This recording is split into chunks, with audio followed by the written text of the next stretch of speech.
ದೃಶ್ಯ ಮಾಧ್ಯಮದ ಮತ್ತು ಪತ್ರಿಕೆಯ ಎಲ್ಲ ಮಿತ್ರರೇ,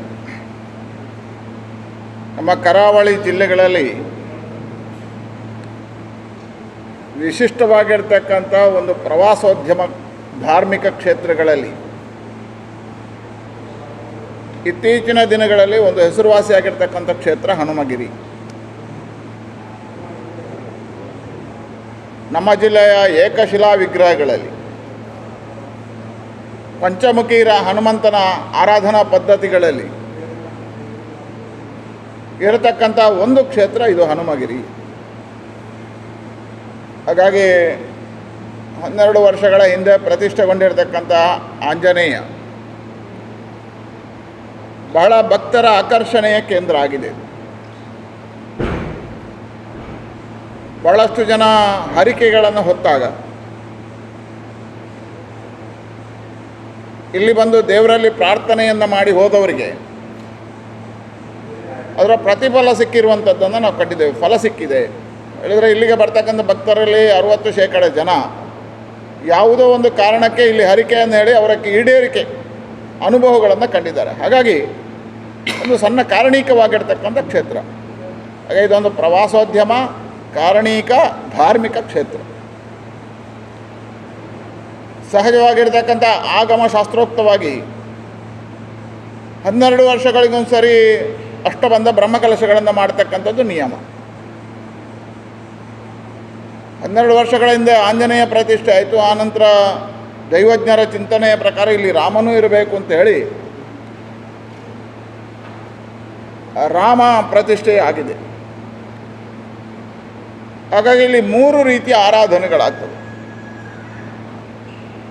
ಪ್ರಕೃತಿಯ ಮಧ್ಯೆ ಆಂಜನೇಯ, ಆದರ್ಶಪತಿಯಾಗಿರ್ತಕ್ಕಂಥ ರಾಮ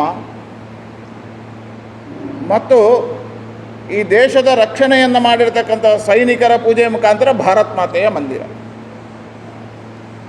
ನನಗನ್ನಿಸಿ ಈ ಪರಿಕಲ್ಪನೆ ಇರತಕ್ಕಂಥ ಈ ದೇಶದ ಮೊದಲ ಕ್ಷೇತ್ರ ಇದು ಹನುಮಗಿರಿ. ದೇಶಕ್ಕಾಗಿ ಪ್ರಾಣ ಬಿಟ್ಟ, ದೇಶಕ್ಕಾಗಿ ತ್ಯಾಗ ಕೊಟ್ಟ, ದೇಶವನ್ನೇ ನಂಬಿರ್ತಕ್ಕಂಥ ಸೈನಿಕರಿಗೆ ಆರಾಧನೆ ಮಾಡೋದ್ರ ಜೊತೆಗೆ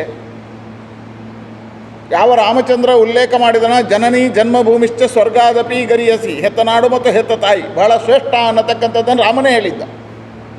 ಆಗ ರಾಮನ ಪರಂಪರೆ ಅಡಿಯಲ್ಲಿ ಈ ದೇಶದಲ್ಲಿ ರಾಷ್ಟ್ರಮಾತೆಯನ್ನು ಆರಾಧನೆ ಮಾಡ್ತಕ್ಕಂಥದ್ದು ಅಂದಿನಿಂದ ಇಂದಿನವರೆಗೆ ಬೆಳೆದು ಬಂದಿದೆ.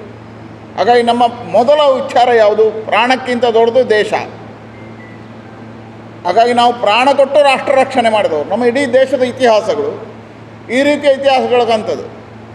ಮೊಘಲರ ಆಕ್ರಮಣ ಇರ್ಬೋದು, ಬ್ರಿಟಿಷರ ಕಾಲಘಟ್ಟಗಳಿರ್ಬೋದು. ಹಾಗಾಗಿ ಪ್ರಾಣವನ್ನೇ ಕೊಟ್ಟಿರ್ತಕ್ಕಂಥ ರಾಷ್ಟ್ರಭಕ್ತ ಅಂದ್ಕೊಂತೇವೆ. ಇವರೆಲ್ಲರೂ ಮೊದಲ ವಾಕ್ಯ ಯಾವುದು ಅಂತ ಹೇಳಿದ್ರೆ ರಾಮಾಯಣದ ರಾಮನ ವಾಕ್ಯ. ಹಾಗಾಗಿ ಅಂತಹ ರಾಮಚಂದ್ರನ ಆರಾಧನೆಯ ಜೊತೆಗೆ ಭಾರತ್ ಮಾತೆಯ ಆರಾಧನೆ, ರಾಮಭಕ್ತ ಆಂಜನೇಯನನ್ನು ಪ್ರಕೃತಿಯ ಜೊತೆಗೆ ಜೋಡಿಸ್ತಕ್ಕಂಥ ಕಾರ್ಯ, ಈ ಕಾರ್ಯದ ಒಂದು ವಿಶಿಷ್ಟವಾಗಿರ್ತಕ್ಕಂಥ ಕ್ಷೇತ್ರ ಸಾನ್ನಿಧ್ಯ, 3 ರೀತಿಯ ಆರಾಧನೆಯ ಸಾನ್ನಿಧ್ಯ, ಏಕ ಸಾನ್ನಿಧ್ಯ, ಅದು ಹನುಮಗಿರಿ. ಆ ಹನುಮಗಿರಿಯಲ್ಲಿ 12 ವರ್ಷದ ನಿಯಮ ಪ್ರಕಾರ ಇವತ್ತು ಬ್ರಹ್ಮಕಲಶದ ತಯಾರಿಗಳು ನಡೀತಾ ಇದೆ. ಈಗಾಗಲೇ ಬ್ರಹ್ಮಕಲಶಕ್ಕೆ ಪೂರಕವಾಗಿರ್ತಕ್ಕಂಥ ಅದರ ಜೀರ್ಣೋದ್ಧಾರದ ಕಾರ್ಯಗಳು, ಮುಖಮಂಟಪದ ರಚನೆ ಆಗಿದೆ, ಕಾರ್ಯಗಳು ನಡೀತಾ ಇದ್ದಾವೆ. ಸುತ್ತ ಹಿತ್ತಾಳೆಯ ಹೊದಿಕೆಯ ಕಾರ್ಯಗಳು ರಾಮ ಮತ್ತು ಆಂಜನೇಯ ಕ್ಷೇತ್ರದಲ್ಲಿ ನಡೀತಾ ಇದೆ. ಸುಂದರವಾಗಿರ್ತಕ್ಕಂತಹ ವನ ನಿರ್ಮಾಣ ಕಾರ್ಯಗಳು ಆಗಿದ್ದಾವೆ. ಹೀಗಾಗಿ ಜೀರ್ಣೋದ್ಧಾರದ ಕಾರ್ಯಗಳು ಪೂರ್ಣ ಪ್ರಮಾಣದಲ್ಲಿ ಮುಗಿತಾ ಬ್ರಹ್ಮಕಲಶದ ಕಾರ್ಯಗಳು 9ನೇ ತಾರೀಕಿಂದ ಪ್ರಾರಂಭ ಆಗ್ತದೆ. ಹಾಗಾಗಿ ಬ್ರಹ್ಮಕಲಶಕ್ಕೆ ಬೇಕಾಗಿರ್ತಕ್ಕಂಥ ವ್ಯವಸ್ಥೆಗಳನ್ನು ಮಾಡತಕ್ಕಂಥ ಪ್ರಯತ್ನಗಳು ಇವತ್ತು ನಡೀತಾ ಇದೆ. ಬ್ರಹ್ಮಕಲಶ ಮಾಡಬೇಕು ಅಂತ ಕೂತು ಯೋಚನೆ ಮಾಡಿದಾಗ ಇದರ ಸಮಾಜಕ್ಕೆ ಏನಾದರೂ ಒಂದು ಸಂದೇಶಗಳು ಹೋಗಬೇಕು. ಕೇವಲ ಬ್ರಹ್ಮಕಲಶ ಎಲ್ಲ ಕಡೆ ನಡೀತದೆ, ಸಂದೇಶ ಏನಾಗಬೇಕು ಅನ್ನುವ ಕಾರಣಕ್ಕೋಸ್ಕರ ಬ್ರಹ್ಮಕಲಶದ ಒಟ್ಟಿಗೆ 3 ಕಾರ್ಯಗಳನ್ನು ಜೋಡಿಸಿದೆವು. ಆ 3 ಕಾರ್ಯ ಯಾವುದು ಹೇಳಿದರೆ, ರಾಮ ಇಡೀ ಹಿಂದೂ ಸಮಾಜಕ್ಕೆ ಒಂದು ಆದರ್ಶ ಪುರುಷ, ವಿಶಿಷ್ಟವಾಗಿರ್ತಕ್ಕಂಥ ಸಂದೇಶವನ್ನು ಕೊಟ್ಟ. ರಾಮ ಜೀವನ ಏನು ಹೇಳಿದ್ರೆ ವ್ಯಕ್ತಿಯ ಜೀವನದಲ್ಲೂ ರಾಮ ಇದೆ. ಆದರೆ ನಮ್ಮ ನಡೆಗಳಿಗಿರೋ ರಾಮಾಯಣ ಒಂದು ವ್ಯಕ್ತಿಯ ಸಂದೇಶ ಅದು. ಹಾಗಾಗಿ ಹೇಳ್ತಾರೆ ನಮ್ಮ ದೇಹದಲ್ಲಿ ಬಂದಿರತಕ್ಕಂಥ ಲಂಕಾಸುರ ರಾವಣಾಸುರ ಜೀವ ಎನ್ನತಕ್ಕಂಥ ಸೀತೆಯನ್ನು ಅಪಹರಣ ಮಾಡಿದಾಗ ಆಂಜನೇಯ ಅನ್ನತಕ್ಕಂಥ ಗುರುವಿನಿಂದ ರಾಮ ಆ ರಾವಣನನ್ನು ಹೊರಗಿಟ್ಟ. ಹೇಳಿದ್ರೆ ನಮ್ಮ ಜೀವನದ ಅಧ್ಯಾಯ, ಒಂದು ಗುರು, ಒಂದು ದೇವರು, ಒಂದು ನಮ್ಮ ಆತ್ಮ, ಇದನ್ನು ಕೊಟ್ಟಿರ್ತಕ್ಕಂಥ ಸಂದೇಶ ರಾಮಾಯಣ. ಹಾಗಾಗಿ ಮನುಷ್ಯನ ಬೆಳಕು, ಜೀವನದ ಬೆಳಕನ್ನು ರಾಮಾಯಣದ ಮುಖಾಂತರ ಕಂಡಿದ್ದೇವೆ. ಹಾಗಾಗಿ ಪ್ರತಿಯೊಬ್ಬ ವ್ಯಕ್ತಿಯ ಜೀವನಗಳು ಬೆಳಗಬೇಕು, ಅದಕ್ಕೋಸ್ಕರ ರಾಮಜ್ಯೋತಿ ಬರಬೇಕು. ಹಾಗಾಗಿ ಅಯೋಧ್ಯೆಯಿಂದ ಯಾವ ಪ್ರತಿಷ್ಠಾಪಿಸಲ್ಪಟ್ಟಿರ್ತಕ್ಕಂಥ ರಾಮ, ಬಾಲರಾಮನ ಮಂದಿರ ಅಯೋಧ್ಯೆಯಿಂದ ರಾಮಜ್ಯೋತಿಯನ್ನು ತರಬೇಕು. ಆ ರಾಮಜ್ಯೋತಿಯನ್ನು ಪುತ್ತೂರಿನ, ಸುಳ್ಯದ, ಆಸುಪಾಸಿನ, ಕಾಸರಗೋಡು 3 ತಾಲೂಕುಗಳನ್ನು ಒಳಗೊಂಡಿರ್ತಕ್ಕಂಥ ಪ್ರದೇಶಗಳಲ್ಲಿ ರಾಮಜ್ಯೋತಿ ಹೋಗಬೇಕು. ಅಲ್ಲಿರ್ತಕ್ಕಂಥ ಮನೆಗಳಿಗೆ ರಾಮಜ್ಯೋತಿಯ ಸಂದೇಶವನ್ನು ಕೊಡಬೇಕು. ಅಲ್ಲಿ ಸಂಸ್ಕಾರಗಳನ್ನು ಬೆಳಗಿಸ್ತಕ್ಕಂಥ ರಾಮ ಭಕ್ತಿಯ ಜಾಗೃತಿ ಮಾಡತಕ್ಕಂಥ ಕಾರ್ಯ, ಆ ಮುಖಾಂತರ ಜೀವನದ ಆತ್ಮೋನ್ನತಿಯ ಕಾರ್ಯ ಆಗಬೇಕು ಅಂತ ಹೇಳೋ ಕಾರಣಕ್ಕೋಸ್ಕರ ರಾಮಜ್ಯೋತಿಯ ಪರಿಕಲ್ಪನೆಯನ್ನು ಕಂಡಿತು. ಹಾಗಾಗಿ ಜಾತಿ, ಮತ, ಪಂಥ, ಪಂಗಡಗಳನ್ನು ಮೀರಿ ಆ ರಾಮಜ್ಯೋತಿ ತಗೊಂಡೋಗೋದು. ರಾಮ ರಾಷ್ಟ್ರದ ಸಂಕೇತ, ರಾಮ ರಾಷ್ಟ್ರಭಕ್ತಿಯ ಸಂಕೇತ. ಆ ಕಾರಣಕ್ಕೋಸ್ಕರ ರಾಮ ರಾಷ್ಟ್ರಪುರುಷ ಅನ್ನುವ ಕಾರಣಕ್ಕೋಸ್ಕರ ರಾಮಜ್ಯೋತಿಯನ್ನು ಜಾತಿ, ಮತ, ಪಂಥ, ಪಂಗಡ, ಪಾರ್ಟಿ ಎಲ್ಲವನ್ನು ಮೀರಿ ತಗೊಂಡೋಗ್ಬೇಕು ಅನ್ನತಕ್ಕಂಥ ಪರಿಕಲ್ಪನೆಯ ಅಡಿಯಲ್ಲಿ ಒಂದು ರಾಮಜ್ಯೋತಿ ರಥಯಾತ್ರೆಯನ್ನು ಮಾಡ್ತಕ್ಕಂಥ ಯೋಜನೆಯನ್ನು ಮಾಡಿತು. ಆ ಯೋಜನೆಗೆ ಪೂರಕವಾಗಿ ಸಮಿತಿಯನ್ನು ರಚನೆ ಮಾಡಿ ನಮ್ಮ ಮುರಳಿ ಹಸಂತಡ್ಕ ಅವರ ನೇತೃತ್ವದಲ್ಲಿ ಇವತ್ತು ರಾಮಜ್ಯೋತಿ ಬಂದಿದೆ. ಅಯೋಧ್ಯೆಯಿಂದ ರಾಮನವಮಿಯ ದಿವಸ ಹೊರಟಿರ್ತಕ್ಕಂಥ ರಾಮಜ್ಯೋತಿ ಬರಬೇಕಿದ್ರೆ ಕೊಪ್ಪಳದಲ್ಲಿರ್ತಕ್ಕಂಥ ಆಂಜನೇಯಾದ್ರಿ ಬೆಟ್ಟಕ್ಕೆ ಹೋಗಬೇಕು. ಅಲ್ಲಿ ಆಂಜನೇಯನ ಸಂಪರ್ಕಗಳನ್ನು ಮಾಡಬೇಕು. ರಾಮ ಉತ್ತರ ಮತ್ತು ದಕ್ಷಿಣದ ಸಂಧಾನಕಾರವ. ರಾಮನ ಸಂದೇಶವು ಕೊಟ್ಟಿರ್ತಕ್ಕಂಥ ಉತ್ತರ ಮತ್ತು ದಕ್ಷಿಣವನ್ನು ಜೋಡಿಸಿರ್ತಕ್ಕಂಥದ್ದು. ಹಾಗಾಗಿ ಬಂದಾಗ ಆಂಜನೇಯನ ಭೇಟಿ ಮಾಡಿದ. ಆ ಸಂಕಲ್ಪಕ್ಕೋಸ್ಕರ ರಾಮ ಜ್ಯೋತಿ ಬಂದು ಆಂಜನೇಯನ ಹೋಗಬೇಕು. ಅಲ್ಲಿ ಆಂಜನೇಯನ ಜ್ಯೋತಿಯ ಸ್ಪರ್ಶ ಆಗಬೇಕು. ಆಂಜನೇಯನ ಜ್ಯೋತಿಯನ್ನು ರಾಮಜ್ಯೋತಿ ಒಟ್ಟಿಗೆ ತರಬೇಕು. ರಾಮಾಂಜನೇಯ ಒಟ್ಟಿಗೆ ಇಲ್ಲಿಗೆ ಬರಬೇಕು. ಬಂದಾಗ ಕೊಪ್ಪಳದಿಂದ ಹೊರಟಿರ್ತಕ್ಕಂಥ ಮೆರವಣಿಗೆ ರಾಮಜ್ಯೋತಿಯ ಜೊತೆಗೆ ಆಂಜನೇಯನ ಜ್ಯೋತಿಯನ್ನು ಸೇರಿಸ್ಕೊಂಡು ಕಾರ್ಕಳದಿಂದ ಮೂಡಬಿದ್ರೆ ಮಂಗಳೂರಾಗಿ ಇವತ್ತು ಪುತ್ತೂರನ್ನೆಲ್ಲ ಮೀರಿ ಇವತ್ತು ಸುಮಾರು 20-30 ಗ್ರಾಮಗಳನ್ನು ಪ್ರವೇಶ ಮಾಡಿದೆ. ಅಭೂತಪೂರ್ವವಾಗಿರ್ತಕ್ಕಂಥ ಜನಸ್ಪಂದನ ಸಿಕ್ಕಿದೆ. ನಾವು ಹೋದಲ್ಲಿ ನಾವು ಎನಿಸಿದ್ದು ಸ್ವಾಗತ ಮಂದಿರದವ್ರು ಮಾಡಬೇಕು ಅಂತ. ಆದರೆ ಇವತ್ತು ಸಾರ್ವಜನಿಕರೇ ಸೇರಿ ಆ ಸ್ವಾಗತ ಮಾಡ್ತಕ್ಕಂಥ ಬಹಳ ದೊಡ್ಡದಾಗಿರ್ತಕ್ಕಂಥ ಪ್ರಕ್ರಿಯೆಗಳು ಕಂಡಿದೆ. ನಮ್ಮ ನಿರೀಕ್ಷೆಯನ್ನು ಮೀರಿ ರಥ ಸ್ವಾಗತಗಳಾಗ್ತಾ ಇದ್ದಾವೆ. ರಥಕ್ಕೆ ಜನ ಬರ್ತಕ್ಕಂಥದ್ದು ನಮ್ಮನ್ನು ಮೀರಿ ಆಗಿದೆ. ನಾವು ಮಂದಿರಕ್ಕೆ ಜ್ಯೋತಿ ಕೊಡಬೇಕು ಅಂತ ಹೇಳಿದ್ರೆ ಮಂದಿರದ ಮನೆಯವ್ರು ತೊಗೊಂಡು ಹೋಗಬೇಕು. ಈಗಾಗಲೇ ಒಂದೊಂದು ರಥ ಹೋದಲ್ಲಿ 100 ಜನ 200 ಜನ ಜ್ಯೋತಿಯನ್ನು ತಗೊಂಡು ಹೋಗತಕ್ಕಂಥದ್ದು ಈಗಾಗಲೇ ಸುಮಾರು 5,000 ಮನೆಗಳಿಗೆ ಈಗಾಗಲೇ ಜ್ಯೋತಿ ಹೋಗಿದೆ. ಇನ್ನು ಆ ಮಂದಿರದಿಂದ, ಆ ಮನೆಗಳಿಂದ ಬೇರೆಯವರು ತೊಗೊಂಡು ಹೋಗ್ತಾರೆ. ಇದು ಎಲ್ಲ ಮನೆಗಳಿಗೆ. ಯಾಕಂದರೆ ಅಸ್ಪೃಶ್ಯ ಅನ್ನತಕ್ಕಂಥ ಭೇದ ಭಾವಗಳು ಹೋಗಬೇಕು. ಆ ಕಾರಣಕ್ಕೋಸ್ಕರ ಆ ಭಾವನೆಗಳನ್ನು ಇಟ್ಕೊಂಡು ರಾಮಜ್ಯೋತಿ ಎಲ್ಲರ ಮನೆಗಳು ಹೋಗಬೇಕು. ಯಾರು ಅಪೇಕ್ಷೆ ಬರ್ತಾರೋ ಅವನ ಮನೆಗೆ ಕೊಡ್ತಕ್ಕಂಥ ಸಂಕಲ್ಪ ಆಗಿದೆ. ಹಾಗಾಗಿ ರಾಮಜ್ಯೋತಿ ರಥಯಾತ್ರೆ ಅಯೋಧ್ಯೆಯಿಂದ ಹೊರಟು ಇವತ್ತು ಪುತ್ತೂರಿನ ಗ್ರಾಮಗಳಲ್ಲಿ, ಸುಳ್ಯದ ಗ್ರಾಮಗಳನ್ನು ನಿನ್ನೆ ಹೋಗಿ ಇವತ್ತು ಪುತ್ತೂರಿಗೆ ಹೋಗಿ ಮತ್ತೆ ಸುಳ್ಯಕ್ಕೆ ಹೋಗುತ್ತೆ. ಹೀಗೆ ಒಂದು ಪರಿವರ್ತನೆಯ ಗಾಳಿ ರಾಮಜ್ಯೋತಿಯ ಜೊತೆಗೆ ಹೋಗ್ತಾ ಇದೆ. ಹಾಗಾಗಿ ಒಂದು ಸುಂದರವಾಗಿರ್ತಕ್ಕಂಥ ಪರಿಕಲ್ಪನೆ ರಾಮಜ್ಯೋತಿ ಇದ್ದು ಇದನ್ನು ಕೊಟ್ಟಿದ್ದೇವೆ. ಎರಡನೇದು ರಾಮ ಮಂತ್ರವ ಪಠಿಸು ಅಂತ ಹೇಳ್ತಾರೆ. ರಾಮ ಮಂತ್ರದಲ್ಲಿ ಅದ್ಭುತವಾಗಿರ್ತಕ್ಕಂಥ ಶಕ್ತಿ ಇದೆ ಅಂತ ಪುರಾಣದಲ್ಲಿ, ಬಾಕಿ ಉಳಿದಂಥ ಎಲ್ಲ ಸಾಹಿತ್ಯಗಳಲ್ಲಿ ನಮ್ಮಲ್ಲಿ ಉಲ್ಲೇಖಗಳಿದ್ದಾವೆ. ನಮ್ಮ ದೇಶದ ಜ್ಞಾನ ಭಂಡಾರ ಅಭೂತವಾಗಿರ್ತಕ್ಕಂಥ ಜ್ಞಾನ ಭಂಡಾರ. ಅದರಲ್ಲಿ ರಾಮನ ಮಂತ್ರವನ್ನು ಪಠಿಸಿದರೆ ಅದ್ಭುತವಾಗಿರ್ತಕ್ಕಂಥ ಶಕ್ತಿ ಸಿಗುತ್ತೆ ಅನ್ನತಕ್ಕಂಥ ಪರಿಕಲ್ಪನೆಗಳು ನಮ್ಮ ಧರ್ಮದಲ್ಲಿ, ನಮ್ಮ ನಂಬಿಕೆಗಳಲ್ಲಿ, ನಮ್ಮ ಹಿರಿಯರ ಸಂಸ್ಕೃತಿಗಳಲ್ಲಿ ಇದ್ದಾವೆ. ಹಾಗಾಗಿ ರಾಮ ಜ್ಯೋತಿ ಹೋಗಬೇಕು. ಅದರ ಜೊತೆಗೆ ಪ್ರತಿಯೊಬ್ಬನಿಗೂ ಪೂರಕವಾಗಿ ಅವನ ಜೀವನದ ಅನುಗ್ರಹಕ್ಕೋಸ್ಕರ ಪ್ರತಿಯೊಬ್ಬನಿಗೂ ರಾಮ ಮಂತ್ರದ ಪಠಣ ಆಗಬೇಕು ಅಂತ ಹೇಳೋ ಕಾರಣಕ್ಕೋಸ್ಕರ ರಾಮ ಜಪ ಯಾಗವನ್ನು ಜೋಡಿಸಿದೆ. ಇದರ ಉದ್ದೇಶ ಒಂದೇ, ವಿಶ್ವ ಕಲ್ಯಾಣ. ವಾಪಸ್ ಇದರ ಉದ್ದೇಶ ಯಾವುದೋ ಸ್ವಾರ್ಥ ಅಲ್ಲ, ಯಾವುದೋ ಹನುಮಗಿರಿಗೋಸ್ಕರ ಅಲ್ಲ, ಅಥವಾ ಯಾವುದೋ ಒಂದು ವ್ಯಕ್ತಿಯ ಉತ್ತಿಷ್ಟತೆಗೋಸ್ಕರ, ಉನ್ನತಿಗೋಸ್ಕರ ಅಲ್ಲ. ಈ ಪರಿಕಲ್ಪನೆ ಇರತಕ್ಕಂಥದ್ದು ಕೋಟಿ ರಾಮ ಜಪ ಯಾಗವನ್ನು ಮಾಡಬೇಕು. ಆ ರಾಮ ಜಪವನ್ನು ಮಾಡಿದ ಮೇಲೆ ಎಲ್ಲರೂ ಜೋಡಿಸಬೇಕು. ಸಾರ್ವಜನಿಕರ ಸಹಕಾರದಿಂದ ರಾಮ ಜಪ ಆಗಬೇಕು. ಆ ಜಪಕ್ಕೆ ಯಾಗವನ್ನು ಪೂರ್ಣಾಹುತಿ ಇಲ್ಲಿ ಆಗಬೇಕು. ಆ ಪೂರ್ಣಾಹುತಿಯ ಸಮರ್ಪಣೆಯ ಸಂದರ್ಭದಲ್ಲಿ ವಿಶ್ವ ಕಲ್ಯಾಣದ ಜೊತೆಗೆ ಜಗದ್ಗುರು ಭಾರತ ನಿರ್ಮಾಣದ ಪರಿಕಲ್ಪನೆಯ ಇಚ್ಛೆಯನ್ನು ಇಟ್ಕೊಂಡು ಆಗಬೇಕು. ಹಾಗಾಗಿ ದೇಶ ಸುಭೀಕ್ಷೆ ಆಗಬೇಕು ಅನ್ನೋ ಕಾರಣಕ್ಕೋಸ್ಕರ ಈ ಯಾಗ. ದೇಶದ ಸುಭೀಕ್ಷೆ ಹಿತದಿಂದ ವಿಶ್ವ ಕಲ್ಯಾಣವನ್ನು ಬಯಸಿ ಇವತ್ತು ಯುದ್ಧದ ಸಂದರ್ಭಗಳು, ಇಡೀ ದೇಶಗಳ ಜೊತೆಗೆ ಧರ್ಮಗಳ ಜೊತೆ, ಮತಗಳ ಜೊತೆ ಅಂತರಗಳಿದ್ದಾವೆ. ಇದೆಲ್ಲರೂ ಮಾನಸಿಕವಾಗಿರ್ತಕ್ಕಂಥ ಭಾವನೆಗಳಿಂದ ಹೋಗಬೇಕು. ಇಡೀ ಜಗತ್ತಿಗೆ ಒಂದು ಶಾಂತಿಯ ಸಂದೇಶಗಳಾಗಬೇಕು. ಅದರಲ್ಲಿ ಭಾರತ ಸುಭೀಕ್ಷವಾಗಿರಬೇಕು. ಹಾಗಾಗಿ ಭಾರತದ ಸುಭೀಕ್ಷೆಯ ಹಿತಕ್ಕೋಸ್ಕರ ಈ ರಾಮ ಜಪ ಯಾಗ. ಹಾಗಾಗಿ ಈ ಜಪದಲ್ಲೂ ಎಲ್ಲರಿಗೂ ದೀಕ್ಷೆಯನ್ನು ಕೊಡ್ತೇವೆ. ಯಾರು ಕೇಳಿದ್ರೂ ಕೊಡ್ತೀವಿ. ಅದರಲ್ಲೂ ಜಾತಿ ಮತ ಪಂಥ ಪಂಗಡಗಳಿಲ್ಲ. ನಾವೊಂದು ಅಂದಾಜು ಇಲ್ಲಿಂದ ಒಂದು 500 ಜನರನ್ನು ಜಪ ದೀಕ್ಷೆ ಕೊಡೋದು, ಅವರನ್ನು ಗ್ರಾಮಗಳಿಗೆ ಕಳಿಸೋದು.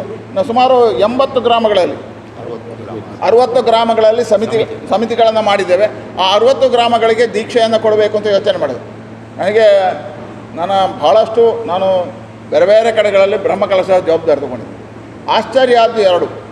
ನಮ್ಮ ಗುರಿ ಇದ್ದದ್ದು ಒಂದು 500 ಜನರಿಗೆ ಕೊಟ್ಟು ಅದನ್ನು ಒಂದು 5,000 ಜನರಿಗೆ ಕೊಡಬೇಕು. ಈಗಾಗಲೇ ಸುಮಾರು 13,000 ಜನ ದೀಕ್ಷೆಯನ್ನು ತೊಗೊಂಡಿದ್ದಾರೆ. 13,000 ಜನ. ಇದು ಎಷ್ಟು ಜನ ಮನೆಗಳಿಗೆ, ಅಲ್ಲಿಂದ ಎಷ್ಟು ಜನರಿಗೆ ಕೊಟ್ಟಿದ್ದಾರೆ ನಮ್ಗೆ ಗೊತ್ತಿಲ್ಲ, ಸಂಖ್ಯೆ ಸಿಗ್ತಾ ಇಲ್ಲ. ಈಗಾಗಲೇ 13,000 ನಮ್ಮ ಗುರಿಯನ್ನು ಮೀರಿ ಅಭೂತಪೂರ್ವವಾಗಿರ್ತಕ್ಕಂಥ ಇದಕ್ಕೆ ಸ್ಪಂದನ ಜನರಿಂದ ಸಿಕ್ಕಿದೆ. 60 ಗ್ರಾಮಗಳಲ್ಲಿ ಎಲ್ಲ ಗ್ರಾಮಗಳಲ್ಲಿ ಸಮಿತಿಗಳಾಗಿದೆ, ಜಪಗಳನ್ನು ಹೇಳ್ತಕ್ಕಂಥದ್ದಾಗಿದೆ. 16 ಭಜನಾ ಮಂದಿರದವರು ಅವರು ಸ್ವಯಂ ಪ್ರೇರಿತರಾಗಿ ಭಜನೆಯ ಮುಖಾಂತರ ರಾಮ ಜಪವನ್ನು ಹಾಡ್ತಾ ಇದ್ದಾರೆ. ಪ್ರತಿ ಮನೆಯಲ್ಲಿ 108 ಹೇಳಿದರೆ ಸಾಕು ಅಂತ ಹೇಳಿದರೆ 1,008 ಸಂಖ್ಯೆಗಳನ್ನು ಹೇಳ್ತಾ ಇವತ್ತು ಮನೆಗಳಲ್ಲಿ ಜಪ ಮಾಡ್ತಾ ಇದ್ದಾರೆ. ಬಾಲರಿಂದ ಹಿಡಿದು ಅಬಾಲರವರೆಗೆ ವೃದ್ಧರಾದಿಯಾಗಿ ಅದ್ಭುತವಾಗಿರ್ತಕ್ಕಂಥ ಈ ಜಪಯಾಗದಲ್ಲಿ ಜೋಡಿಸಿಕೊಳ್ತಾ ಇದ್ದಾರೆ. ನಮಗೆ ನಿರೀಕ್ಷೆಗಳನ್ನು ಮೀರಿ ಜನರ ಒತ್ತಡಗಳಿದ್ದಾವೆ. ಹಾಗಾಗಿ ಹೇಳಿದ್ರೆ ರಾಮ ಜಪ ಇವತ್ತು ನಮ್ಮ ಗುರಿ ಇದ್ದದ್ದು 1 ಕೋಟಿ, ಅದನ್ನು ಮೀರಿ ಹೋಗಿದೆ. ನಾಡ್ದು ನಾವು ಆ ಯಾಗವನ್ನು ಪೂರ್ಣವಾಗಿ ವಿಶ್ವ ಕಲ್ಯಾಣದ ದೃಷ್ಟಿಯಿಂದ ಜಗತ್ತಿಗೆ ಶಾಂತಿ ಸನ್ಮಂಗಲ ಸಿಗಲಿ, ಭಾರತ ಸುಭಿಕ್ಷ ಆಗಲಿ ಅನ್ನುವ ಪರಿಕಲ್ಪನೆ ಅಡಿಯಲ್ಲಿ ಆ ಯಾಗವನ್ನು ಜೋಡಿಸಿದೆ. ಇವತ್ತು ರಾಮ ಜಪ ಯಾಗದ ಪೂರ್ತಿಯಾಗಿರ್ತಕ್ಕಂಥ ನಮ್ಮ ಸಹಜ ರಾಧಾಕೃಷ್ಣ ಅವರ ನೇತೃತ್ವದಲ್ಲಿ ಒಂದು ಹೊಸ ಪರಿಕಲ್ಪನೆ ಅಡಿಯಲ್ಲಿ ಮತ್ತು ನಮ್ಮ ಪದ್ಮಶ್ರೀ ಸೋಲಾರ್ನ ಕೆದಂಬಾಡಿ ಸೀತಾರಾಮ್ ರೈ ಅವರ ನೇತೃತ್ವದಲ್ಲಿ ಇವತ್ತು ಬಹಳ ಸುಂದರವಾಗಿರ್ತಕ್ಕಂಥ ಜಪಯಾಗದ ಪರಿಪೂರ್ಣವಾಗಿರ್ತಕ್ಕಂಥ ದೀಕ್ಷಿತರನ್ನು ಹುಡುಕಿ ದೀಕ್ಷೆಯನ್ನು ಕೊಡ್ತಕ್ಕಂಥ ಕೆಲಸ ಕಾರ್ಯಗಳಾಗಿದ್ದಾವೆ. ನಮ್ಮ ಪರಿಕಲ್ಪನೆಗಳನ್ನು ಮೀರಿ, ನಮ್ಮ ಯೋಚನೆಗಳನ್ನು ಮೀರಿ ಜಪಯಾಗಕ್ಕೆ ಜನರ ಸ್ಪಂದನ ಸಿಕ್ಕಿದೆ. 2. 3ನೇದು, ಇಲ್ಲಿ ಎಲ್ಲೋ ನಾವು ಸಾರ್ವಜನಿಕವಾಗಿ ಹಣ ಸಂಗ್ರಹ ಇಲ್ಲ. ನಮ್ಮ ಚಿಂತನೆಯಲ್ಲಿ ಭಕ್ತಿ ಹೇಳತಕ್ಕಂಥದ್ದರಲ್ಲಿ ಸಮರ್ಪಣೆ ಒಂದು. ನಮ್ಮ ಇಚ್ಛೆ ಇರ್ತಕ್ಕಂಥ ಹಿರಿಯರ ಇಚ್ಛೆಗಳೇನು ಹೇಳಿದ್ರೆ ಭಕ್ತಿಯಲ್ಲಿ ಭಗವಂತನಿಗೆ ಅರ್ಪಣೆ, ನನ್ನದೆಲ್ಲವನ್ನು ಅರ್ಪಣೆ ಮಾಡ್ತೇನೆ ಅನ್ನತಕ್ಕಂಥ ಸಂಕೇತವೇ ಭಕ್ತಿ, ಅದೇ ಆಧ್ಯಾತ್ಮ. ಹಾಗಾಗಿ ಎಲ್ಲವನ್ನು ಅರ್ಪಣೆ ಮಾಡಿದಾಗ ಭಗವಂತನಿಗೆ. ಹಾಗಾಗಿ ಇಲ್ಲಿ 3 ಜ್ಯೋತಿಯ ಕಲ್ಪನೆಯ ಅಡಿಯಲ್ಲಿ ರಾಮ, ಧ್ಯಾನದ ಮುಖಾಂತರ ಜಪ ಮುಖಾಂತರವಾಗಿ ರಾಮನಿಗೆ ನಮ್ಮ ಜಪದ ಅರ್ಪಣೆ, ಅದರ ಜೊತೆಗೆ ಅರ್ಪಿತವಾಗಿರ್ತಕ್ಕಂಥ ನಮ್ಮ ಬದುಕಿನಲ್ಲಿ ಏನಾದರೂ ರಾಮನಿಗೆ ಕೊಡಬೇಕು. ಅದಕ್ಕೋಸ್ಕರ ಒಂದು ವ್ಯಕ್ತಿ 2 ತೆಂಗಿನಕಾಯಿ ಕೊಡಬೇಕು. ನಾರಿಕೇಳ ಸಮರ್ಪಣೆ, 1 ರಾಮನಿಗೆ, 1 ಆಂಜನೇಯನಿಗೆ. ಇಷ್ಟೇ ಸಂಗ್ರಹ ಕೇಳಿದ್ದು. ನಾವು ಸುಮಾರು 1 ಲಕ್ಷ ನಾರಿಕೇಳ ಸಮರ್ಪಣೆ ಆಗಬೇಕು ಅಂತ ಯೋಚನೆ ಮಾಡಿದ್ವಿ. ನಮ್ಮ ಅರುಣ್ ಪತ್ತಿಲರ ನೇತೃತ್ವದಲ್ಲಿ ಅದಕ್ಕೊಂದು ದೊಡ್ಡದಾಗಿರ್ತಕ್ಕಂಥ ಸಮಿತಿಯ ರಚನೆ ಆಯಿತು. ಆ ಸಮಿತಿಯವರು ಗ್ರಾಮಗಳಿಗೆ ಹೋಗಿ ನಾರಿಕೇಳ ಸಂಗ್ರಹಕ್ಕೆ ಪ್ರಯತ್ನಗಳನ್ನು ಮಾಡಿದರು. ಇವತ್ತು ಈಗಾಗಲೇ ಸಮರ್ಪಣೆ ಕಾರ್ಯಗಳು ಪ್ರಾರಂಭ ಆಗಿದೆ. ಗ್ರಾಮಗಳಿಂದ ನಮ್ಮ ನಿರೀಕ್ಷೆಯನ್ನು ಮೀರಿದೆ. ಈಗ ನಮಗೆ ಬರುವ ಅಂದಾಜು ಸುಮಾರು 1.5 ಲಕ್ಷವನ್ನು ದಾಟ್ತದೆ ನಾರಿಕೇಳ. ಈಗಾಗಲೇ ಸುಮಾರು 60,000 ತೆಂಗಿನಕಾಯಿಗಳು ಬಂದಿದ್ದಾವೆ. ಹೇಳಿದರೆ ನಾವು ಹನುಮಂತನಿಗೆ ಕೊಡಬೇಕು, ರಾಮನಿಗೆ ಕೊಡಬೇಕು ಅನ್ನತಕ್ಕಂಥ ಭಾವನೆಗಳು ಅವರವರಾಗೆ ಇವತ್ತು ಇಲ್ಲಿ ಬಂದು ಹಾಕಿ ಹೋಗ್ತಾ ಇದ್ದಾರೆ. ಇವತ್ತು ಸುಮಾರು ಜನ ಪುತ್ತೂರಿಂದ ಬಂದು ಅವರಾಗೆ 2 ತೆಂಗಿನಕಾಯಿ ಇಟ್ಟು ಹೋಗ್ತಾ ಇದ್ದಾರೆ. ಬಂದವರೆಲ್ಲರೂ ಭಕ್ತರು ಹುಡುಕಿಕೊಂಡು ಬಂದು ತೆಂಗಿನಕಾಯಿ ಸಮರ್ಪಣೆ ಮಾಡ್ತಾ ಇದ್ದಾರೆ. ಹೇಳಿದರೆ ನಮ್ಮ ಚಿಂತನೆಗಳೇನಿದೆ ಭಗವಂತನಿಗೆ ಅರ್ಪಣೆ ಮಾಡಬೇಕು ಅನ್ನತಕ್ಕಂಥ ಅರ್ಪಣೆಯ ಸಾಕ್ಷಿಯಾಗಿ ಇವತ್ತು ಜನ ಸ್ಪಂದನೆಯನ್ನು ಕೊಡ್ತಾ ಇದ್ದಾರೆ. ನಮ್ಮ ಗುರಿಯನ್ನು ಮೀರಿ ಇವತ್ತು ನಾರಿಕೇಳ ಸಮರ್ಪಣೆ ಆಗ್ತಾಯಿದೆ. ಗ್ರಾಮಗಳಿಗೆ ಸುತ್ತಾಡಿ ಅಯೋಧ್ಯೆಯಿಂದ ಬಂದಿರತಕ್ಕಂಥ ರಾಮಜ್ಯೋತಿ, ಕೊಪ್ಪಳದ ಗಂಗಾವತಿಯಲ್ಲಿರ್ತಕ್ಕಂಥ ಆಂಜನೇಯ ಕ್ಷೇತ್ರದಿಂದ ಬಂದಿರತಕ್ಕಂಥ ಆಂಜನೇಯನ ಜ್ಯೋತಿ, ಎಲ್ಲ ಮನೆಗಳ ದರ್ಶನ, ಮಂದಿರಗಳ ದರ್ಶನ, ದೇವಸ್ಥಾನಗಳ ದರ್ಶನ, ಗ್ರಾಮ ದರ್ಶನಗಳನ್ನು ಮಾಡಿಕೊಂಡು ಅದು ಈಶ್ವರ ಮಂಗಳದ ಮಹಾಲಿಂಗೇಶ್ವರ ಪಂಚಲಿಂಗೇಶ್ವರ ಕ್ಷೇತ್ರ ಸಾನ್ನಿಧ್ಯಕ್ಕೆ ಬರ್ತದೆ. ಆ ಸಾನ್ನಿಧ್ಯದಿಂದ ಮಧ್ಯಾಹ್ನ 3 ಗಂಟೆಗೆ ಸಮಯ ಬರಲಿ, ಮಧ್ಯಾಹ್ನ 3 ಗಂಟೆಗೆ ಅಲ್ಲಿಂದ ಹೊರಟು ಅದು ಹನುಮಗಿರಿಯನ್ನು ಪ್ರವೇಶ ಮಾಡ್ತದೆ. ಆ ಹನುಮಗಿರಿಯ ಒಳಗಡೆ ಬಂದು ಅಲ್ಲಿಂದ ಮೆರವಣಿಗೆಯಲ್ಲಿ ಬರ್ತದೆ. ಈಗ ಎಲ್ಲ ಕಡೆ ಮೆರವಣಿಗೆ ಆಗ್ತಾಯಿದೆ. ಇಲ್ಲಿ ಒಂದು ವಿಜೃಂಭಣೆಯ ಮೆರವಣಿಗೆಯನ್ನು ಈಶ್ವರ ಮಂಗಳದ ಗ್ರಾಮಸ್ಥರು ಮಾಡ್ತಾರೆ. ಆ ಗ್ರಾಮಸ್ಥರ ಮೆರವಣಿಗೆ ಅಲ್ಲಿಂದ ಬರ್ತದೆ. ಅಲ್ಲಿಂದ ಹನುಮಗಿರಿಗೆ ಪ್ರವೇಶ ಆಗ್ತದೆ. ಹನುಮಗಿರಿಯಲ್ಲಿರ್ತಕ್ಕಂತಹ ನಮ್ಮ ಭದ್ರದೀಪಕ್ಕೆ ಅದನ್ನು ಜೋಡಿಸ್ತೇವೆ. ಆನಂತರ ಅದು ನಿರಂತರವಾಗಿ ಇಲ್ಲಿರ್ತಕ್ಕಂಥ ಮಂದಿರದಲ್ಲಿ ಅದು ಉರಿತದೆ. ಈಗಾಗಲೇ ನಾವು ಅದಕ್ಕೆ ರಾಘವೇಶ್ವರ ಸ್ವಾಮಿಗಳನ್ನು ಕೇಳಿದ್ದೇವೆ. ರಾಘವೇಶ್ವರ ಸ್ವಾಮಿಗಳು ಬಂದು ಅದನ್ನು ಮಾಡ್ತಾರೆ ಅಂತ ಇರ್ತಾರೆ ಅವರು. ಆ ಸಂದರ್ಭದಲ್ಲಿ ಸಮಯ ನೋಡ್ಕೊಂಡು ನಾವು ಮಾಡ್ತೀವಿ. ಹೀಗಾಗಿ 9ನೇ ತಾರೀಕು ರಾಮಜ್ಯೋತಿಯ ಪ್ರವೇಶ ಈಶ್ವರ ಮಂಗಲಕ್ಕೆ. ಅದಕ್ಕಿಂತ ಮುಂಚೆ ನಾಳೆ ಬೆಳಿಗ್ಗೆ 9 ಗಂಟೆಗೆ ಇಲ್ಲಿ ಉಗ್ರಾಣ ಮುಹೂರ್ತ ಇದೆ. 10 ಗಂಟೆಗೆ ಈ ಉಗ್ರಾಣ ಮುಹೂರ್ತಕ್ಕೆ ಇಲ್ಲಿಯ ಗ್ರಾಮಸ್ಥರೆಲ್ಲ ಸೇರಿ ನಿಶ್ಚಯ ಮಾಡಿದ್ದಾರೆ. ಬೇರೆ ಊರಿಂದ ಬರುವುದಕ್ಕಿಂತ ಮುಂಚೆ ನಮ್ಮದು ಬರಬೇಕು. ಹಾಗಾಗಿ ಅದು ಕ್ರಮವೂ ಹಾಗೆ. ಗ್ರಾಮದ ಪಂಚಲಿಂಗೇಶ್ವರ ಸಾನ್ನಿಧ್ಯದಿಂದ ಹೊರೆ ಕಾಣಿಕೆಗಳು ಬರ್ತದೆ ಬೆಳಿಗ್ಗೆ 9 ಗಂಟೆಗೆ. ಅದು 10 ಗಂಟೆಗೆ ಇಲ್ಲಿ ಉಗ್ರಾಣ ಮುಹೂರ್ತ ಇರ್ತದೆ. ಇದು 10ನೇ ತಾರೀಕು ನಮ್ಮ ರಾಜ್ಯದ ಘನವೆತ್ತ ಸರ್ಕಾರದ ಮಾನ್ಯ ರಾಜ್ಯಪಾಲರಾಗಿರ್ತಕ್ಕಂಥ ಗೆಹ್ಲೋಟ್ ಅವರು ಬರ್ತಾರೆ. ಅವರು ಆವತ್ತು ಬಂದು ನಮ್ಮ ಸುಂದರವಾಗಿರ್ತಕ್ಕಂಥ 2 ಗೋಪುರಗಳ ನಿರ್ಮಾಣ ಆಗಿದೆ, ಹನುಮಗಿರಿಯ ಗಾರ್ಡನ್ ನಿರ್ಮಾಣ ಆಗಿದೆ, ಇದೆಲ್ಲವನ್ನು ಲೋಕಾರ್ಪಣೆ ಅವರು ಮಾಡ್ತಾರೆ. ಈಗದ ಪ್ರಕಾರ 11:30 ಗಂಟೆಗೆ 11:30 ಗಂಟೆಗೆ ಅವ್ರು ಬರ್ತಾರೆ. 12:30 ಗಂಟೆವರೆಗೆ ಇರ್ತಾರೆ. ಇಲ್ಲಿ ಒಂದು ಲೋಕಾರ್ಪಣೆ ಮಾಡ್ತಾರೆ. ಲೋಕಾರ್ಪಣೆ ಮಾಡಿ ದೇವರ ದರ್ಶನ ಮಾಡ್ತಾರೆ. ದೇವರ ದರ್ಶನ ಮಾಡಿ ಯಾಗಶಾಲೆಗೆ ಹೋಗ್ತಾರೆ. ಯಾಗಶಾಲೆಯಲ್ಲಿ ಪೇಜಾವರ ಸ್ವಾಮಿಗಳು ಬೆಳಿಗ್ಗೆ ಬಂದಿರ್ತಾರೆ. 9ನೇ ತಾರೀಕು ನಮ್ಮ ರಾಮ ಜಪ ಯಾಗದ ಕಾರ್ಯಗಳು ಪ್ರಾರಂಭ ಆಗ್ತದೆ. 10ನೇ ತಾರೀಕು ಆವತ್ತು ದೀಪ ಬೆಳಗಿ ಆ ಯಾಗವನ್ನು ಯಾಗಕುಂಡದಲ್ಲಿ ಅಗ್ನಿಯನ್ನು ಇದು ಮಾಡಿಸ್ಕೊಂಡು ಪೇಜಾವರ ಸ್ವಾಮಿಗಳು ಆ ಯಾಗಶಾಲೆಯ ಉದ್ಘಾಟನೆಯನ್ನು ಮಾಡ್ತಾರೆ. ಯಾಗಶಾಲೆಯ ಎಲ್ಲವನ್ನು ವೀಕ್ಷಣೆ ಮಾಡಿ ರಾಜ್ಯಪಾಲರು ಯಾಗಶಾಲೆಯ ಪಕ್ಕದಲ್ಲಿರ್ತಕ್ಕಂಥ ವೇದಿಕೆಯನ್ನು ನಿರ್ಮಾಣ ಆಗ್ತದೆ. ಆ ವೇದಿಕೆಯಲ್ಲಿ ಸಂದೇಶವನ್ನು ಕೊಡ್ತಾರೆ. ಧರ್ಮ ಸಂದೇಶವನ್ನು ಅವತ್ತು ರಾಘವೇಶ್ವರ ಸ್ವಾಮಿಗಳು ಕೊಡ್ತಾರೆ. ಪೇಜಾವರ ಸ್ವಾಮಿಗಳು ಅದಕ್ಕಿಂತ ಮುಂಚೆ ಕೊಟ್ಟು ಹೋಗಿರ್ತಾರೆ. ಗವರ್ನರ್ ಮತ್ತೊಂದು ಸಂದೇಶವನ್ನು ಕೊಟ್ಟು ಉದ್ಘಾಟನೆ ಮಾಡಿ ಅವರು ತೆರಳ್ತಾರೆ. ಇದು 10ನೇ ತಾರೀಕು. 11ನೇ ತಾರೀಕಿನ ದಿವಸ ನಮ್ಮ ಪೂರ್ಣ ಯಾಗದ ಪೂರ್ಣಾಹುತಿ. ಆವತ್ತು ಸುಮಾರು ಈಗ ನಾವೇನು ಹೇಳಿದ್ದೇವೆ ಮಂತ್ರ ದೀಕ್ಷೆಯನ್ನು ತಗೊಂಡವರು ಸುಮಾರು ಈಗಾಗಲೇ 13,000 ಸಂಖ್ಯೆ ಲೆಕ್ಕ ಸಿಕ್ಕಿದೆ. ಇನ್ನೆಷ್ಟು ನಮ್ಗೆ ಗೊತ್ತಿಲ್ಲ. ಈ 13,000 ಜನ ದಂಪತಿ ಸಮೇತ ಬರಬೇಕು ಅಂತ ವಿನಂತಿ ಮಾಡಿದರು. ಅವರು ಬೆಳಗ್ಗೆ ಸಂಕಲ್ಪ ಕೂತ್ಕೊಳ್ತಾರೆ 7 ಗಂಟೆಗೆ. ಆವತ್ತು 10 ಕುಂಡಗಳಲ್ಲಿ ಯಾಗ ನಡೀತದೆ. ಆ ಯಾಗ ಆದಮೇಲೆ ಪೂರ್ಣಾಹುತಿ ನಡೀತದೆ. ಪೂರ್ಣಾಹುತಿ ಆದಮೇಲೆ ಈ ಯಾಗ ಸಂಕಲ್ಪಕ್ಕೆ ಕೂತವರು ಆಹುತಿಯನ್ನು ಹಾಕಿದ ಮೇಲೆ ಪೂರ್ಣಾಹುತಿಯೊಂದಿಗೆ ಸಮಾಪನಗೊಳ್ತದೆ ಯಾಗ. ರಾಮಜ್ಯೋತಿ 9ನೇ ತಾರೀಕಿಗೆ ಸಮಾಪ್ತಿ ಆಗ್ತದೆ.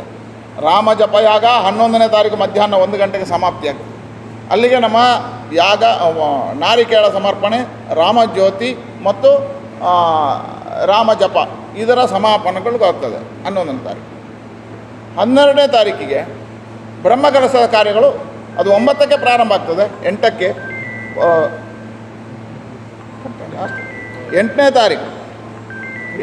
ತಾರೀಕಿಂದ 12ನೇ ತಾರೀಕಿನವರೆಗೆ ಮೇಲೆ ರಾಮ ಮತ್ತು ಹನುಮಂತನ ಸಾನ್ನಿಧ್ಯದಲ್ಲಿ ಬ್ರಹ್ಮಕಲಶದ ಪೌರೋಹಿತ್ಯ ಕಾರ್ಯಗಳು ಆಗಮಶಾಸ್ತ್ರೋಕ್ತವಾಗಿ ಕುಂಟಾರು ರವಿಸ್ತಂತ್ರಿಯವರ ನೇತೃತ್ವದಲ್ಲಿ ನಡೀತಾ ಇರ್ತದೆ. 12ನೇ ತಾರೀಕು ಬ್ರಹ್ಮಕಲಶಗಳು ಪೂರ್ಣ ಆಗ್ತದೆ. ರಾತ್ರಿ ಉತ್ಸವ ಇದೆ. ಇಲ್ಲಿಗೆ ನಮ್ಮ ಬ್ರಹ್ಮಕಲಶದ ಕಾರ್ಯಗಳು 12ನೇ ತಾರೀಕು ರಾತ್ರಿಗೆ ಸಮಾಪನಗೊಳ್ತದೆ. ಇದಕ್ಕೆ ಪೂರಕವಾಗಿ ಅನ್ನ ಸಂತರ್ಪಣೆ ನಡೀತದೆ. ಬಂದವರಿಗೆ ಅತಿಥಿ ಸತ್ಕಾರಗಳ ಕಾರ್ಯಗಳು ನಡೀತದೆ. ಬಂದವರುಗಳನ್ನು ಗೌರವಿಸುವಂಥ ಕಾರ್ಯಗಳು ನಡೀತದೆ. ಅದಕ್ಕೆ ಬೇಕಾಗಿರ್ತಕ್ಕಂಥ ಪಾಕಶಾಲೆಯ ಕಾರ್ಯ ಆಗಿದೆ. ಯಾಗ ನಿರ್ಮಾಣಕ್ಕೆ ಯಾಗಶಾಲೆಯ ನಿರ್ಮಾಣ ಆಗಿದೆ. ಅನ್ನಪೂರ್ಣ ಛತ್ರದ ನಿರ್ಮಾಣ ಆಗಿದೆ. ಸಾಂಸ್ಕೃತಿಕ ಮಂಟಪದ ರಚನೆ ಆಗಿದೆ. ಇನ್ನು ಬಾಕಿ ಉಳಿದ ರಾಮ ಮತ್ತು ಭಾರತ್ ಮಾತೆ ಎದುರು ಮಂಟಪಗಳು ಕಾರ್ಯಗಳು ನಡೀತಾ ಇದ್ದಾವೆ.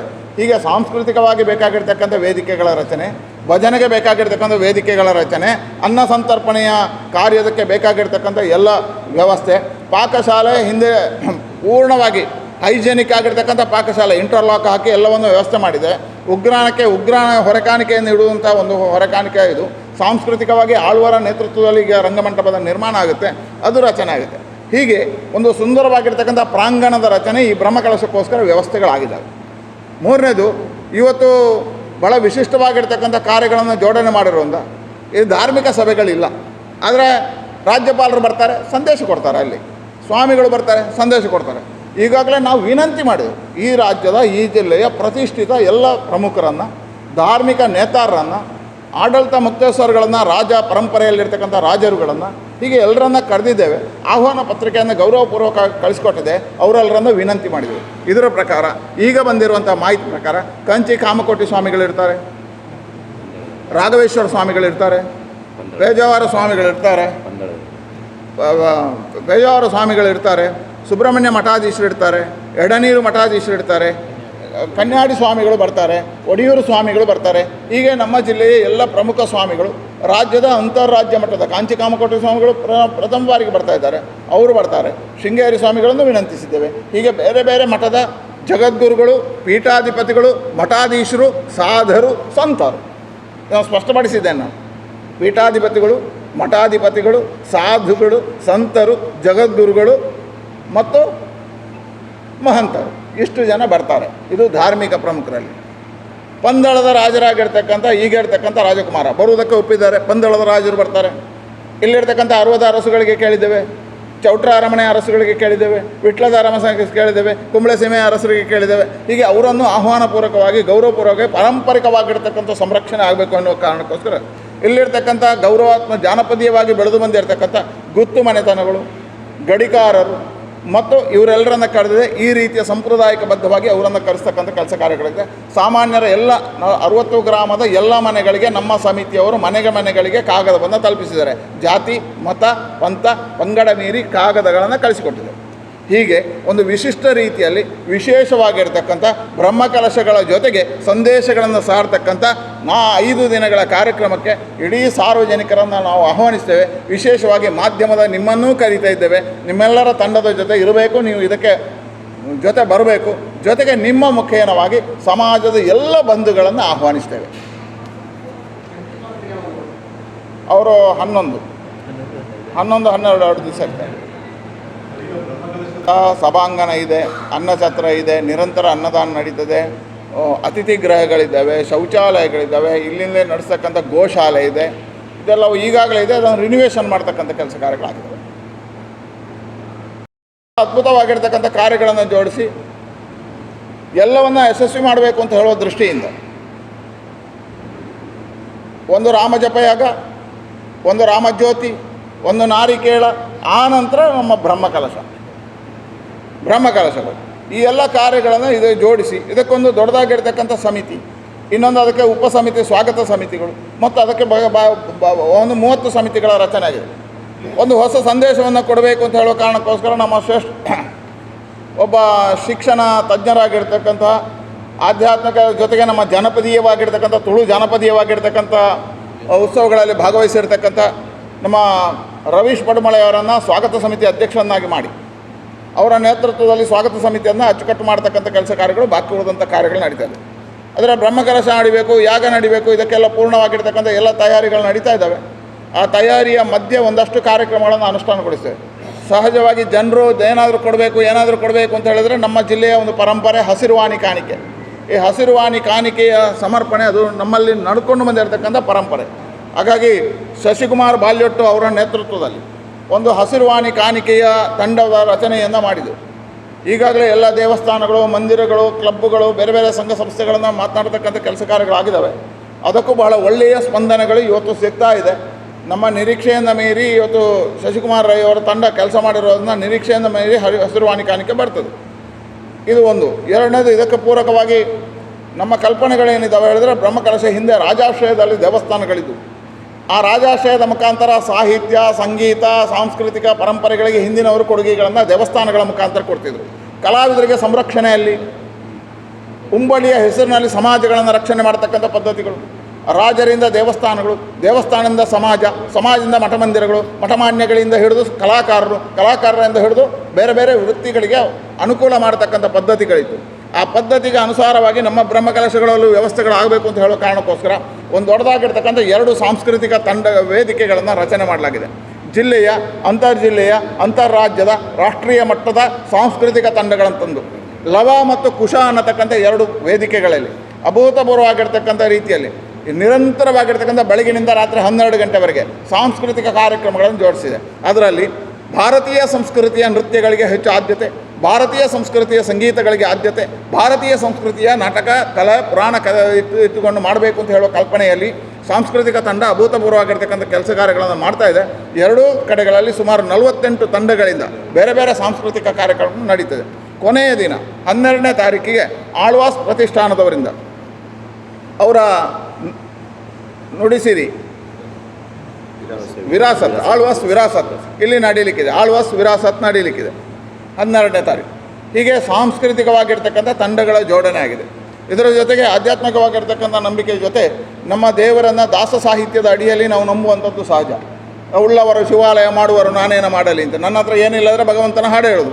ಹಾಗಾಗಿ ಭಜನೆ ಇದರ ಮುಖಾಂತರ ಬಂತು. ಹಾಗಾಗಿ ಭಕ್ತಿಯ ಸಂಕೇತವಾಗಿರ್ತಕ್ಕಂಥ ಭಜನೆಯನ್ನು ಜೋಡಿಸಬೇಕು. ಹಾಗಾಗಿ ಒಂದು ಭಜನಾ ಟೀಮ್ಗಳನ್ನು ರಚನೆ ಮಾಡಿದೆವು. ನಿರಂತರವಾಗಿ ನಾಳೆಯಿಂದ ಆ ಭಜನಾ ಕಾರ್ಯಗಳು ನಡೀತದೆ. 3 ವೇದಿಕೆಯಲ್ಲಿದೆ, ಕೊನೆಗೆ 1 ವೇದಿಕೆಯಲ್ಲಿ ನಾವು ಪೂರ್ಣ ಮಾಡ್ತೇವೆ. ಹಾಗಾಗಿ ನಿರಂತರವಾಗಿರ್ತಕ್ಕಂಥ ನಾಳೆಯಿಂದ 12ನೇ ತಾರೀಕಿನವರೆಗೆ ಈ ಜಿಲ್ಲೆಯ ಸುಮಾರು 300 ತಂಡಗಳು ಬಂದು ಭಜನಾ ಸಂಗೀತವನ್ನು ನುಡಿಸ್ತಾರೆ. ಭಜನೆ ಪೂರ್ತಿಯಾಗಿ ಬೆಳಗ್ಗೆಯಿಂದ ರಾತ್ರಿವರೆಗೆ ನಿರಂತರವಾಗಿ ಆ ಭಜನೆ ನಡೀತದೆ. 12ನೇ ತಾರೀಕು ಇಲ್ಲಿ ಕುಣಿತ ಭಜನೆ ಇದೆ. 11 ಯಾಗದ ದಿನ ಇಲ್ಲಿ ಕುಣಿತ ಭಜನೆಗಳು ನಡೀತದೆ. ಹಾಗಾಗಿ ಒಂದು ವಿಶೇಷವಾಗಿರ್ತಕ್ಕಂಥ ಭಜನಾ ತಂಡಗಳನ್ನು ನಮ್ಮ ಕಾಟುಕುಕ್ಕೆ ರಾಮಕೃಷ್ಣರು ಬಾಕುಳದಂಥವರ ನೇತೃತ್ವದಲ್ಲಿ ತಂಡವನ್ನು ರಚನೆ ಮಾಡಿಕೊಂಡು ಈಗಾಗಲೇ ಅದಕ್ಕೆ ಪೂರ್ಣ ಸಿದ್ಧತೆಗಳು ನಡೆದಿದೆ, ಭಜನೆಗಳಿರ್ತದೆ.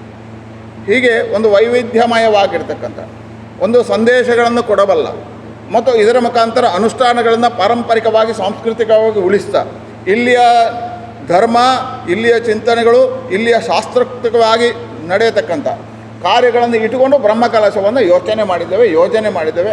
ಈಗಾಗಲೇ ನಮ್ಮ ದೊಡ್ಡದಾಗಿರ್ತಕ್ಕಂಥ ಬೂಡಿಯಾರಿದ್ದಾರೆ, ನಮ್ಮ ರವಿಕಿರಣ್ ಶೆಟ್ಟರ್ ಇದ್ದಾರೆ, ಸಾಜ ಇದ್ದಾರೆ, ಪಕ್ಕಲ್ರಿದ್ದಾರೆ, ನಮ್ಮ ನೌಶ್ ಇದ್ದಾರೆ, ಆರ್ ಸಿ ಇದ್ದಾರೆ. ಹೀಗೆ ಎಲ್ಲ ಪ್ರಮುಖರನ್ನು, ಸಮಾಜದಲ್ಲಿರ್ತಕ್ಕಂಥ ಎಲ್ಲ ಪ್ರಮುಖರನ್ನು, ಬೇರೆ ಬೇರೆ ರಾಜಕೀಯ ಕ್ಷೇತ್ರದಲ್ಲಿ, ಧಾರ್ಮಿಕ ಕ್ಷೇತ್ರದಲ್ಲಿ, ಸಾಮಾಜಿಕ ಕ್ಷೇತ್ರದಲ್ಲಿ, ಸಾಂಸ್ಕೃತಿಕ ಕ್ಷೇತ್ರದಲ್ಲಿ ಕೆಲಸ ಮಾಡಿರ್ತಕ್ಕಂಥ ಪುತ್ತೂರು ತಾಲೂಕಿನ ಪ್ರಮುಖರನ್ನು ಇಟ್ಟುಕೊಂಡು, ಸಹಕಾರಿ ಕ್ಷೇತ್ರದಲ್ಲಿ ಇಟ್ಟುಕೊಂಡು ತಂಡಗಳನ್ನು ಮಾಡಿದ್ದೇವೆ. ಬೇರೆ ಬೇರೆ ಉಪಸಮಿತಿಗಳು ಅವರು ಭಾಳಷ್ಟು ಕೆಲಸ ಕಾರ್ಯಗಳನ್ನು ಮಾಡ್ತಾಯಿದ್ದಾರೆ. ಎಲ್ಲರೂ ಸೇರಿ ಹಿಂದೆ ಆಗದ ರೀತಿಯಲ್ಲಿ ಒಂದು ವಿಶಿಷ್ಟವಾಗಿರ್ತಕ್ಕಂಥ ಬ್ರಹ್ಮಕಲಶವನ್ನು ಅನುಷ್ಠಾನಗೊಳಿಸಬೇಕು ಅಂತ ಕಾರ್ಯಗಳು ಪ್ರಾರಂಭ ಆಗಿದೆ. 9ನೇ ತಾರೀಕು ಪ್ರಾರಂಭ ಆಗಿದೆ. ವಿಶೇಷವಾಗಿ ನಾಳೆ 8ನೇ ತಾರೀಕು ಪುತ್ತೂರಿಗೆ ಎಲ್ಲ ಮಹಾಲಿಂಗೇಶ್ವರನ ಸಾನ್ನಿಧ್ಯಕ್ಕೆ ಎಲ್ಲ ಹೊರೆ ಕಾಣಿಕೆಗಳು ಬರ್ತವೆ. ಶಶಿಕುಮಾರ್ ರೈ ಅವರ ನೇತೃತ್ವದಲ್ಲಿ ಅಲ್ಲಿಂದ ಒಂದು ಮೆರವಣಿಗೆ ಹೊರಡುತ್ತದೆ. ಮಹಾಲಿಂಗೇಶ್ವರ ದೇವಸ್ಥಾನದ ಮೆರವಣಿಗೆ ಹೊರಡುತ್ತೆ. ಆ ಮೆರವಣಿಗೆ ದರ್ಬೆವರೆಗೆ ಬರ್ತದೆ. ಸಂಜೆ 3 ಗಂಟೆಗೆ ಮಹಾಲಿಂಗೇಶ್ವರ ದೇವಸ್ಥಾನ, 2 ಗಂಟೆಗೆ ಸೇರಬೇಕು, 3 ಗಂಟೆಗೆ ಮೆರವಣಿಗೆ ಶುರುವಾಗುತ್ತೆ. ಅದು ದರ್ಬೆವರೆಗೆ ಪಾದಯಾತ್ರೆಯಲ್ಲೇ ಬರುತ್ತೆ. ಅದಕ್ಕೆ ಭಜನಾ ತಂಡಗಳಿದ್ದಾವೆ, ಸಂಗೀತ ತಂಡಗಳಿದ್ದಾವೆ, ಶಿಲ್ಪ ಕಲ್ಲಡ್ಕದ ತಂಡಗಳಿದ್ದಾವೆ, ಚೆಂಡೆಗಳಿದ್ದಾವೆ, ನಗಾರಿಗಳಿದ್ದಾವೆ, ಬ್ಯಾಂಡ್ ವಾದ್ಯಗಳಿದ್ದಾವೆ, ಭಜನಾ ತಂಡಗಳು, ಹೀಗೆ ಎಲ್ಲ ತಂಡಗಳನ್ನು, ನೃತ್ಯ ರೂಪಕಗಳನ್ನು ಜೋಡಿಸಿಕೊಂಡು 1-2 ಟ್ಯಾಬ್ಲುಗಳಿದೆ. ಇದನ್ನೆಲ್ಲ ಇಟ್ಕೊಂಡು ಮಹಾಲಿಂಗೇಶ್ವರ ದೇವಸ್ಥಾನದಿಂದ ಹೊರಡು ದರ್ಬೆವರೆಗೆ ಬರ್ತದೆ. ದರ್ಬೆಯಿಂದ ಅವರೆಲ್ಲರೂ ವಾಹನ ಹತ್ತಾರೆ. ಆ ವಾಹನ ಹತ್ತಿ ಈಶ್ವರಮಂಗಲಕ್ಕೆ ಬರ್ತಾರೆ. ಈಶ್ವರಮಂಗಲದಲ್ಲಿ ಇಲ್ಲಿ ನಮ್ಮ ಹನುಮಗಿರಿಗೆ ಸಂಜೆ 6 ಗಂಟೆ ಹೊತ್ತಿಗೆ ನಮ್ಮ ಹೊರೆ ಕಾಣಿಕೆ ಪ್ರವೇಶ ಆಗ್ತದೆ. ಇದು ನಾಳೆ.